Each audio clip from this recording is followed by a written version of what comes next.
Salut les amis, c'est Kickoff et aujourd'hui on va parler de Captain Marvel. C'est la danse de la joie, car ça fait trop longtemps que j'attendais ce film.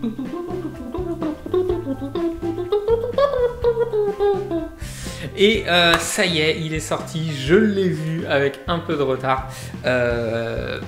Pourquoi? Parce que j'ai un planning de président et je suis overbooké. Mais je l'ai vu, donc le résumé, comme toujours. Donc ça raconte la genèse de Captain Marvel, comment elle est devenue Captain Marvel, tout ça, puis sur Terre, tout ça. Déjà, sans parler du film en lui-même, ça commence très fort dès le générique de début, avec un big hommage à Stan Lee dans le générique. Et du coup Stan Lee, créateur de pratiquement la plupart des super-héros, notamment Spider-Man et tout. Donc voilà, Stan Lee, c'est... Et voilà, je m'y attendais pas du tout, ils ont fait un big hommage et voilà, j'ai adoré. Donc déjà là, le film il commence bien. Ensuite, j'ai adoré voir aussi Nick Fury, donc dans ses débuts avec le Shield, parce que du coup à cette époque-là, je crois que c'est dans les années 70 ou 80, je sais plus. Du coup, il n'est pas encore à la tête du Shield. Il travaille plus ou moins pour eux, mais il n'est pas encore à la tête du Shield. Et d'ailleurs, on retrouve aussi l'agent Coulson, et ils ont fait un vrai travail pour rajeunir les personnages, la tête, et c'est super bien fait. Il y a un petit chat qui accompagne Captain Marvel et il est énorme, j'adore. Après le film, la fin du film, tu veux absolument revoir ce chat. Il est énorme et il a une place assez... tu le vois très peu dans le film, il a une place assez centrale dans le film et j'ai adoré de ce que j'ai eu commentaire, tout le monde a adoré ce chat. Alors, le film, au début, j'ai eu un peu du mal.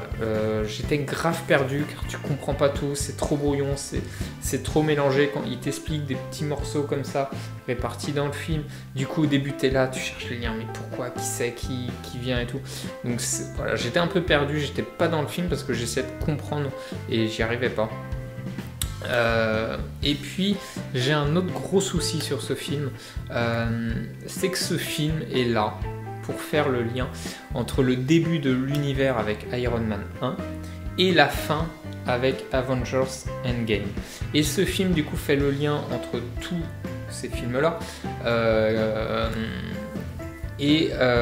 Donc tu regardes pas le film en film indépendant comme tu peux voir les autres films Marvel, mais en te repassant tous les autres films et les détails et les indices pour faire le lien, expliquer tel truc, putain ah ouais mais dans le dernier Avenger en fait voilà pourquoi il fait ça à la fin, parce que si ça, et du coup c'est dommage parce que ton cerveau il regarde pas le film, il cherche tous les liens et tout, donc ça gâche un peu l'expérience du film.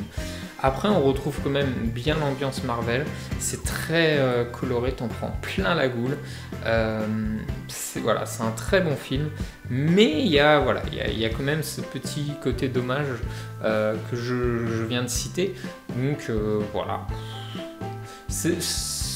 Je pense pas que ce soit mon préféré, mais voilà, il est bien, et puis de toute façon comme il fait beaucoup le lien, même s'il est un peu peut-être moins bien, peut-être l'histoire est un peu trop facile, comme il fait le lien avec tout le reste de l'univers, du coup voilà, il t'apporte plein d'autres trucs en plus quoi. Et puis ça fait super plaisir de voir enfin un film sur une super héroïne à 100% dédié à elle, enfin, merci, ça fait plaisir, et c'est Brie Larson qui tient le rôle, et voilà, j'adore.